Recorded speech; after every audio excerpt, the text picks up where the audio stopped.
بچوں السلام علیکم، کیسے ہیں آپ سب؟ امید ہے سب خیریت سے ہوں گے۔ آج ہم پڑھیں گے چوتھی جماعت کی اسلامیات میں آج ہمارا سبق ہے وضو۔ تو اپنی کتاب کا صفحہ نمبر 27 کھول لیجئے۔ بچوں کیا آپ کو معلوم ہے کہ وضو کیا ہے؟ جی ہاں، اللہ تعالیٰ نے پاک ہونے کا جو طریقہ ہم کو بتایا ہے وہ وضو کہلاتا ہے۔ پاک صاف لوگ اور پاک صاف چیزیں اور پاک صاف ماحول سب کو اچھا لگتا ہے، اور پاکی و صفائی کے فائدے ہی فائدے ہیں۔ ہمارا پیارا دین اسلام ایک سچا دین ہے۔ اسلام ہمیں پاک و صاف رہنے کا حکم دیتا ہے اور اس کے طریقے بھی بتاتا ہے۔ اللہ تعالیٰ نے مسلمانوں کو پاک ہونے کا ایک آسان طریقہ سکھایا ہے جسے ہم وضو کہتے ہیں، جس سے ہمیں بہت سے فوائد حاصل ہوتے ہیں۔ مثلاً ہم پاک ہو جاتے ہیں، ہمیں ثواب ملتا ہے، ہمارے گناہ دھل جاتے ہیں، ہم سے شیطان بھاگتا ہے، ہم تر و تازہ صحت مند رہتے ہیں۔ ہمارے پیارے نبی حضرت محمد صلی اللہ علیہ وآلہ وسلم نے بھی فرمایا، خوب سمجھ لو تمہارے اعمال میں سب سے بہتر نماز ہے، اور وضو کی پوری حفاظت تو بس مومن ہی کر سکتا ہے۔ وضو کی پوری حفاظت کا مطلب ہے اچھی طرح وضو کرنا۔ وضو کی حفاظت اور وضو کے تمام فوائد حاصل کرنے کے لیے مسلمان بہت اچھی طرح وضو کرتے ہیں اور اس کے تمام آداب کا خیال رکھتے ہیں۔ آئیے آپ کو وضو کے فرائض بتاتے ہیں۔ وضو کے طریقے میں 4 باتیں فرض ہیں۔ نمبر 1، پورا چہرہ دھونا۔ نمبر 2، دونوں ہاتھ کہنیوں سمیت دھونا۔ نمبر 3، چوتھائی سر کا مسح کرنا۔ نمبر 4، دونوں پاؤں ٹخنوں سمیت دھونا۔ اچھی طرح وضو کرنے کے لیے فرائض کے ساتھ ساتھ اس کی تمام سنتوں کا خیال رکھنا بھی ضروری ہے۔ سنت پیارے نبی صلی اللہ علیہ وآلہ وسلم کے طریقے کو کہتے ہیں۔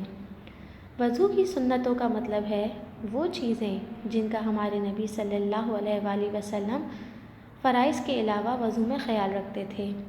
تمام مسلمان فرائض کے ساتھ ساتھ پیارے نبی صلی اللہ علیہ وآلہ وسلم کی سنتوں پر بھی عمل کرتے ہیں۔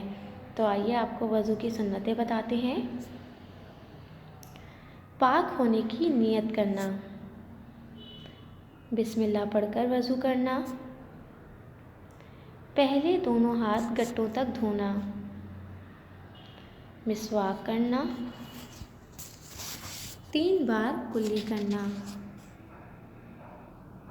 ناک میں 3 بار پانی ڈالنا۔ ہاتھ اور پاؤں کی انگلیوں میں خلال کرنا۔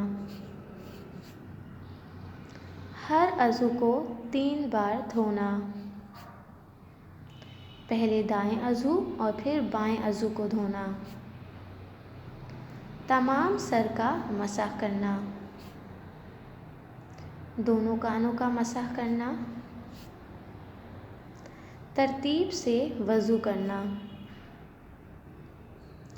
وضو کے بعد دعا پڑھنا۔ پانی کم ہونے کی صورت میں اللہ تعالیٰ نے حکم دیا ہے کہ صرف فرائض ادا کرنے سے بھی وضو ہو جاتا ہے۔ تو آئیے آپ کو وضو کے دوران پڑھنے کی دعا بتاتے ہیں۔ اللہم اغفر لی ذنبی ووسع لی فی داری وبارک لی فی رزقی۔ اس کا ترجمہ ہے، اے اللہ میرے گناہوں کو معاف فرما اور میرے لیے میرے گھر کا وسیع کر دے اور میرے رزق میں برکت عطا فرما۔ وضو کے بعد کی دعا، اشہد ان لا الہ الا اللہ واشہد ان محمدا عبدہ ورسولہ، اللہم اجعلنی من التوابین واجعلنی من المتطہرین۔ ترجمہ، میں گواہی دیتا ہوں کہ اللہ کے سوا کوئی معبود نہیں، اور میں گواہی دیتا ہوں کہ محمد صلی اللہ علیہ وآلہ وسلم اس کے بندے اور رسول ہیں۔ اے اللہ مجھ کو توبہ کرنے والوں اور پاک رہنے والوں میں بنا۔ وضو کے دوران چند باتوں سے پیارے نبی صلی اللہ علیہ وآلہ وسلم نے منع فرمایا ہے۔ اگر وضو کرتے ہوئے ان سے نہ بچا جائے تو وضو اچھی طرح نہیں ہوتا۔